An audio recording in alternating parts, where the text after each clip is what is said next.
সেনাবাহিনী সরকার নানা বিষয়ে নানা রকমের আলোচনা গুঞ্জনের মাঝে আজ দেখা গেল প্রধান উপদেষ্টা ভাষণ দিলেন। প্রধান উপদেষ্টা প্রায় ৩৫ মিনিটের ভাষণ গণমাধ্যম প্রচার করলো, লাইভও প্রচার করেছে। সেখানে ৩৪ মিনিটের বেশি সময় ধরে নিজের সরকারের উন্নয়নের ফিরিস্তি দিয়েছেন, যা আগের সরকারগুলোর ধারাবাহিকতার মতোই। আগের সরকারগুলোর অবস্থাও আমরা একই দেখেছি।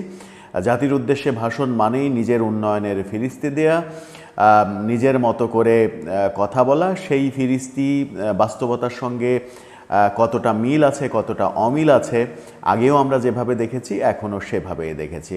কিন্তু নতুন রাজনৈতিক বন্দোবস্তের কথা বলা হচ্ছে, নতুন আশার কথা বলা হচ্ছে, নতুন স্বপ্নের কথা বলা হচ্ছে সরকারের কাছ থেকে, কিংবা সরকারের শুভাকাঙ্ক্ষী যারা, তাদের কাছ থেকে নতুন কিছুই আমরা পাচ্ছি না জাতি হিসেবে।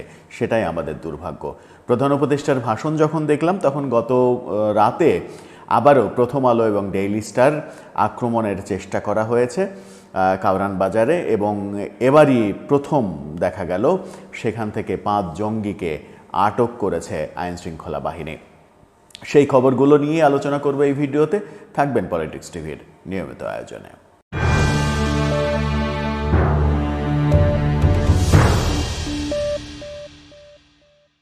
দর্শক, পলিটিক্স টিভির নিয়মিত ভিডিওগুলো এখন থেকে স্পন্সর করছে প্রজাপতি.tv, নতুন ওটিটি প্ল্যাটফর্ম। আপনারা চাইলে ইউটিউবে, ফেসবুকে, ইনস্টাগ্রামে, টিকটকে দেখে নিতে পারেন। চলে যাচ্ছি মূল ভিডিওতে। বলছিলাম প্রথম আলো এবং ডেইলি স্টারের কথাটা আগে বলি। প্রথম আলো ডেইলি স্টার ভবনে আবারও গতকালকে হামলার চেষ্টা করা হয়েছে। গত রাতে বেশ কিছু জঙ্গি সেখানে সমবেত হয়েছে, সেখানে হামলা করার চেষ্টা করেছে। প্রথম আলোর বিরুদ্ধে, ডেইলি স্টারের বিরুদ্ধে নানা রকমের ষড়যন্ত্র চলছে। তাদের তকমা দেয়া হচ্ছে যে তারা শেখ হাসিনার দোসর। অথচ আশ্চর্যজনক হলেও সত্য যে প্রথম আলো এবং ডেইলি স্টার শেখ হাসিনার আমলে সব থেকে নিষ্পেষিত পত্রিকা বলেই আমরা জানি। তাদেরকে সরকারি বিজ্ঞাপন দেয়া হয়নি, সরকারি দপ্তরে প্রথম আলোর সাংবাদিকদের ঢুকতে দেয়া হতো না, নানা রকমের ব্যাপার স্যাপার। প্রথম আলোর সম্পাদক মতিউর রহমানকে প্রধানমন্ত্রী ভবনে শেখ হাসিনার শাসন আমলে ঢুকতে দেয়া হয়নি। এরকম নানা রকমের ঘটনা যখন আমরা দেখেছি, তারপরেও কিন্তু প্রথম আলোকে আওয়ামী লীগের দোসর বলা হচ্ছে। আবার প্রথম আলোর দিকে যদি তাকাই, প্রথম আলোর যে প্রকাশনা উইং প্রথমা থেকে উপদেষ্টা আসিফ মাহমুদ সজীব ভুঁইয়ার জীবনের প্রথম বই, সেটি জুলাই সেটি ছাপানো হয়েছে। সেটি ছাপিয়ে ঘটা করে অনুষ্ঠান করে তার মোড়ক উন্মোচন করা হয়েছে। সরকারের এক ধরনের তুষ্টির জন্য প্রথম আলো যখন কাজ করছে, আবার প্রথম আলো সম্পাদক প্রধান উপদেষ্টার যে সাক্ষাৎকার নিয়েছিলেন, সেই সাক্ষাৎকার নিয়েও যথেষ্ট সমালোচনা হয়েছে যে এরকম তৈলাক্ত সাক্ষাৎকার এর আগে কোনো সাংবাদিক নিয়েছেন কিনা, সেটি নিয়েও নানা রকমের বিতর্ক হয়েছে। অর্থাৎ প্রথম আলো এই সরকারের যখন ঘনিষ্ঠ হিসেবে কাজ করছে, সমালোচনা রয়েছে। প্রথম আলো ঘনিষ্ঠ একাধিক উপদেষ্টা সুযোগ পেয়েছেন উপদেষ্টা পরিষদে। ঠিক সেই সময়ে প্রথম আলোকে আওয়ামী লীগের দোসর বলা কতটা বাস্তবতার সঙ্গে মিল রয়েছে সেটি অবশ্যই প্রশ্নবিদ্ধ ব্যাপার। প্রথম আলোর সামনে এর আগে আন্দোলন, গরু জবাই করে উৎসব করা, ভারতের দালাল বলা, আওয়ামী লীগের দালাল বলা, এরকম কর্মকাণ্ড যখন দেখেছি, গতকালকেও ঠিক একই রকমের কর্মকাণ্ড হতে যাচ্ছিল। প্রথমবারের মতো যেটা হলো সেটা হচ্ছে যে সেখান থেকে 5 জঙ্গিকে আটক করা হলো। আটককৃত ব্যক্তিদের মধ্যে যে লোকটি নেতৃত্ব দিচ্ছিলেন তার নাম আক্তার ভূঁইয়া। তিনি নিজেকে বেশভূষা দেখেই মনে হয় কীরকম সেটা আপনারাই বুঝবেন ভালো করে যারা এই ভিডিওটি দেখেছেন। আমরাও দেখিয়ে দিতে পারি আপনাদেরকে এই স্ক্রিনশটে। সেই ব্যক্তি নিজেকে বৈষম্যহীন কারামুক্তি আন্দোলনের ঢাকা মহানগরের সদস্য সচিব হিসেবে দাবি করেছেন। বৈষম্যহীন কারামুক্তি আন্দোলন কবে গঠিত হলো সেটি একটা মজার ব্যাপার, কিন্তু বৈষম্যহীন আন্দোলনের তিনি একজন কর্মী, একজন নেতা, এরকমভাবেই দাবি করা হয়েছে। বৈষম্য বিরোধী আন্দোলন কি প্রথম আলোর বিরুদ্ধে সত্যিই অ্যাকশানে গিয়েছে, সেই প্রশ্নও সামনে এসে যায়।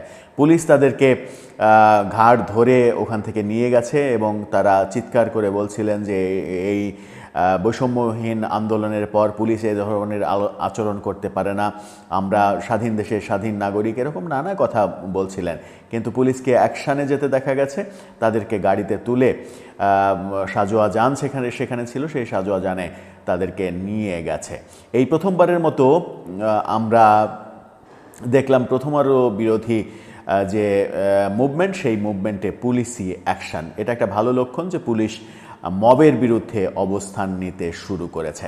চলে আসি প্রধান উপদেষ্টার ভাষণে। প্রধান উপদেষ্টা ভাষণ দিলেন এবং ভাষণে হাস্যকরভাবে তিনি দাবি করলেন, আমরা দায়িত্ব নেওয়ার পর পৃথিবীর সব সরকার বন্ধুত্বের হাত বাড়িয়েছে। পৃথিবীর সব সরকার নাকি তাদের দিকে বন্ধুত্বের হাত বাড়িয়েছে। পৃথিবীর অনেক দেশের সরকার, অনেক ব্যবসায়ী নাকি বিদেশি বিনিয়োগের জন্য তাদেরকে বলছে। এই গল্প আমরা গত 7 মাস ধরে শুনছি, কিন্তু এখন পর্যন্ত বিদেশি কোনো বিনিয়োগ দেখতে পায়নি। প্রতি মুহূর্তেই বলছে যে আমরা যার কাছে যাচ্ছি তার কাছে কিছু বলা লাগছে না, তারাই আগ বাড়িয়ে ডেকে বলছে তোমার কি প্রয়োজন বলো, কি লাগবে বলো। প্রধান উপদেষ্টা এই গল্প এর আগেও শুনিয়েছেন, কিন্তু কাজের কাজ আমরা এখন পর্যন্ত দেখছি না। কাজের মধ্যে কাজ যেটা দেখছি সেটা হচ্ছে যে এখনও আমাদেরকে ভারত থেকেই চাল আমদানি করতে হচ্ছে। প্রধান উপদেষ্টা চীন সফরে যাচ্ছেন, সেখানে এক গাদা তার কর্মসূচি রয়েছে। আগামীকালকে চীন সফর যাচ্ছেন, আগামীকালকে মহান স্বাধীনতা দিবস। সেই স্বাধীনতা দিবসে তিনি দেশে না থেকে চীন সফরে যাচ্ছেন, সেটি নিয়েও সমালোচনা রয়েছে।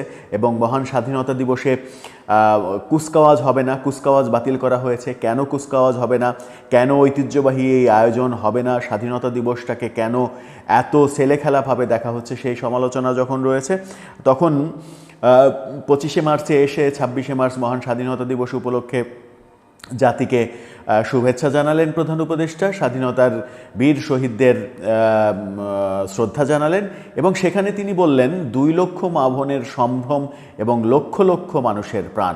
তিনি কিন্তু 30 লক্ষ বলেননি, বলেছেন লক্ষ লক্ষ। তার মানে হচ্ছে যে 30 লক্ষ এই সংখ্যার সঙ্গেও বোধহয় তার দ্বিমত রয়েছে।